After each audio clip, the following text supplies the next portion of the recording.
with Ministry of Minority Affairs. In 23-24, the government allocated 3,097 crores in BE. Ministry of Minority Affairs surrendered 2,060 crores, barely utilizing the funds.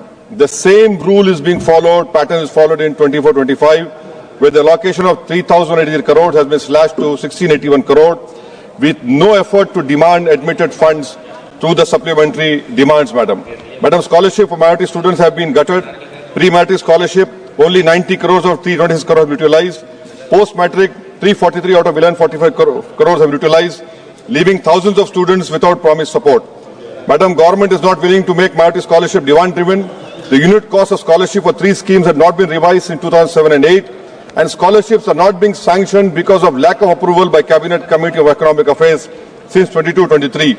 It is a known fact, empirical studies have proven literacy rate of Muslims for persons aged 7 years and above is lower than the All India literacy rate of same age.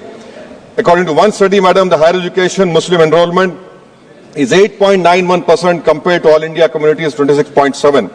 Madam, PM Vikas, a scheme meant for skilled and entrepreneurship of minorities, has met the same fate. 540 crore allocation in 2024, only 240 crores have been utilized. This scheme was aimed to benefit 9 lakh candidates by 25-26.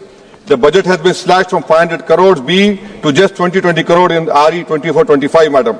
Madam, in supplementary grants, Ministry of Agriculture, there is a scheduled caste sub-plan.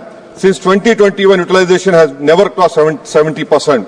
I demand from the government to ensure that the scheduled caste sub-plan, their scheduled caste farmers will benefit and not then let them sit on paper year after year.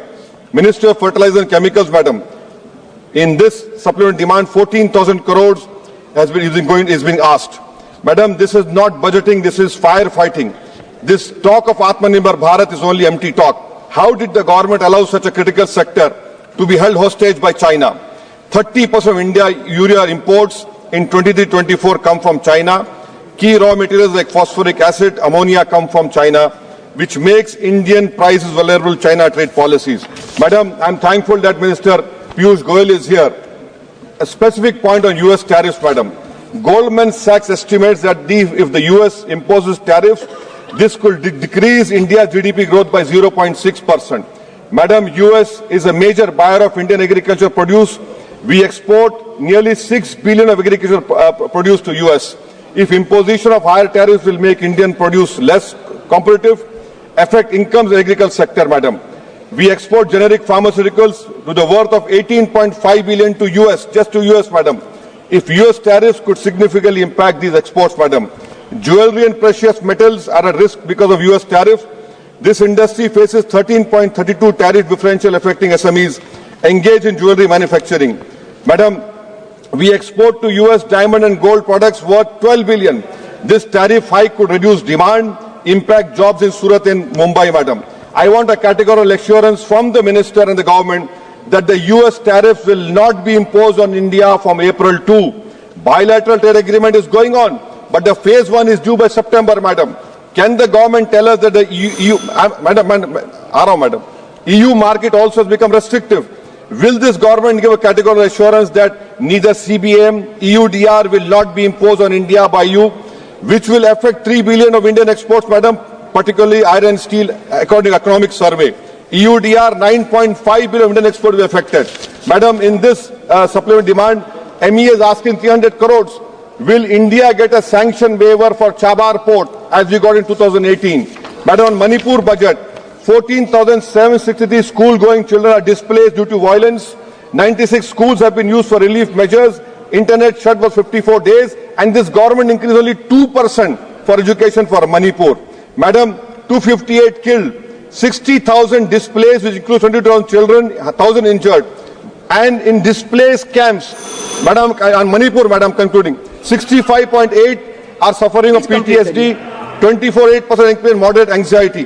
What do? You don't increase help by 4 crores. Water supply sanitation, madam, 19% reduction.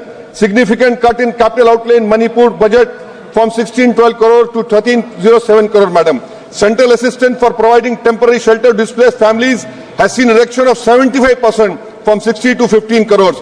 Rural Manipur, madam, highest inflation in July, that is 10%. Madam, 5,000 hectares of agricultural land, 15,437 metric tons of paddy crops worth 38.6 crores has been lost due to ethnic violence. Madam, you will be surprised to know agriculture allocation reduced by 8%. Total budget for police has been cut by 2% compared to last year. And concluding, Madam, Manipur is the poorest state, which has a per capita income of 7,630 per month, which ranks fourth from the bottom. Madam, in last, I want to conclude. We have heard the Honorable Piyush Goyal stood up and appreciating this, the speech made by Abdul Samad Samdani from Kerala. I want to know, I am very thankful to him. मैं शुक्रगुजार हूं उनका madam कि उन्होंने उर्दू के अशार पढ़ने पर इसको कटमुल्ला की जबान नहीं कहा, जो उनके एक वजीर आला ने कहा। ये भारत की खूबसूरती को आप नहीं समझ रहे हैं। आपको समझना चाहिए उर्दू इस मुल्क की आजादी की जबान है। अपने मुख्यमंत्री को समझाइए। बहुत बहुत शुक्रिया। माननीय सदस्य श्री अरविंद सावंत जी। माननीय सदस्य अरविंद सावंत जी। Thank you, Chairman, Madam. On the supplementary